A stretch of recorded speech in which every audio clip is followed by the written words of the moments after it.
hollow harvest. It all started with a pumpkin, or more accurately, with the lack of one. Halloween in our town was a big deal. Decorations went up in September, and by October 31st, the streets looked like an autumn festival had collided with a haunted carnival. Each year, my neighbors and I would compete to carve the best jack-o'-lantern, hoping for our creations to get featured in the local paper. But this year was different. There was a tension in the air, like a storm you can feel in your bones before it hits. The leaves seemed duller, the wind sharper, and no matter how many times I looked for the perfect pumpkin, every store was either sold out or the selection was rotting on the shelves. I wasn't the only one complaining about it. The whole town had been scouring every farmer's market within a 100-mile radius, and everyone kept saying the same thing. There just weren't enough pumpkins this year. It was late afternoon on Halloween when I decided to take a drive to the outskirts of town. Desperation had me searching places I'd never been. I turned off the main highway onto a dirt road I didn't recognize. I passed fields of withering crops, dried corn stalks rattling like bones in the breeze. Just as I was about to give up, I saw a small sign, "The Hollow Harvest," hanging from an old wooden fence. Behind it, a sprawling field of pumpkins stretched into the horizon. My heart leapt with relief. I parked the car and climbed out, feeling the dry earth crunch under my boots. The pumpkins were huge, round, and perfect, their orange skins glowing in the fading light of the day. A shack stood at the edge of the field, a strange, crooked thing with smoke curling from its chimney. I knocked on the door, and an old man answered. His face was gaunt, pale, with sunken eyes that seemed to stare right through me. "You here for the pumpkins?"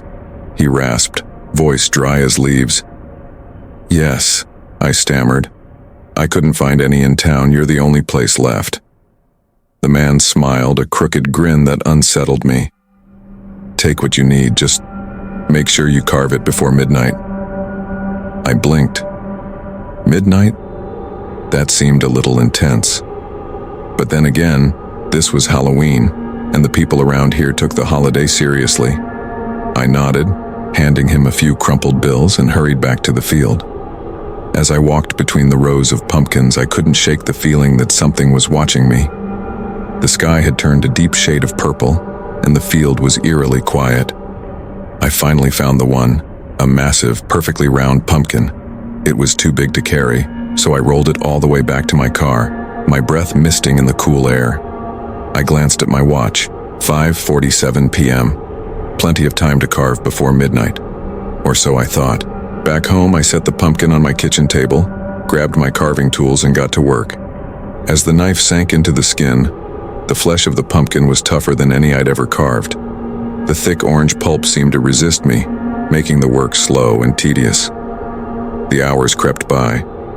I glanced at the clock, 10:30 p.m., and realized I was barely halfway done. Anxiety prickled the back of my neck. The words of the old man echoed in my mind. "Make sure you carve it before midnight." I shook it off, telling myself it was just a superstitious warning to add some drama to Halloween. But the more I carved, the more wrong the pumpkin felt. The pulp was oddly sticky, and the smell, normally sweet and earthy, had become nauseating, like something rotting from the inside.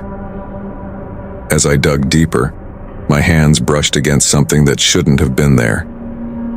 There was a hard object lodged in the center. Curiosity getting the better of me, I reached in, fingers clawing through the cold, slimy mess, and pulled out a small leather-bound book. It was covered in a thin film of muck, its pages brittle and stained. I flipped it open, and my heart skipped a beat. Inside were names, hundreds of them, written in faded ink. And next to each name, a date, each one corresponding to Halloween, dating back over a century. I searched the pages frantically until I found the most recent entry, and when I did, my blood ran cold. October 31st, this year's date, my name. The clock on the wall chimed 11 times. 1 hour left. Panic surged through me. I grabbed my phone and tried to call my friend Ben, but the line crackled with static before cutting out completely. I could barely think straight. What was this? Some kind of sick joke? I grabbed the book again, flipping through the pages for answers. Then, on one of the last pages, I found a crude sketch, a depiction of a pumpkin just like mine. Only this one was open, its carved face twisted into a grotesque grin, and inside it, something that resembled a human form, tangled in vines, writhing. My heart pounded as I looked at the half-finished jack-o'-lantern on my table. The face was incomplete, just two hollow eyes and a jagged mouth that seemed to smile at me. The air in the room had turned heavy, oppressive, and the light from the kitchen flickered as if struggling to stay on. I needed to finish carving, but my hands were trembling.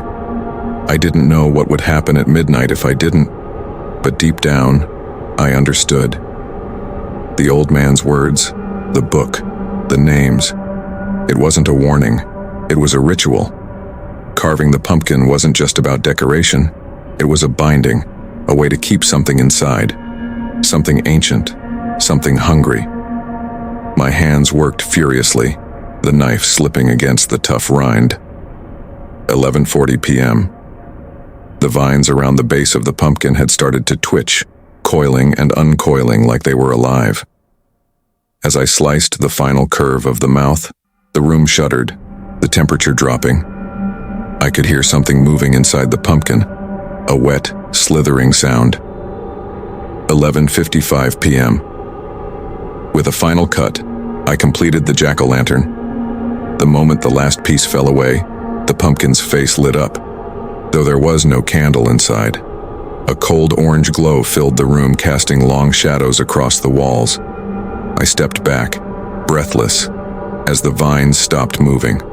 The smell of rot vanished, and the oppressive weight in the air lifted. The pumpkin sat there perfectly still, its carved face now an eerie, hollow smile. Midnight struck. For a long moment there was nothing. Then, slowly, the glow dimmed, and the house returned to silence. I don't know what would have happened if I hadn't finished in time. I don't want to know. But every Halloween since, when I see jack-o'-lanterns glowing on doorsteps, I can't help but wonder how many of them hold more than just candlelight inside.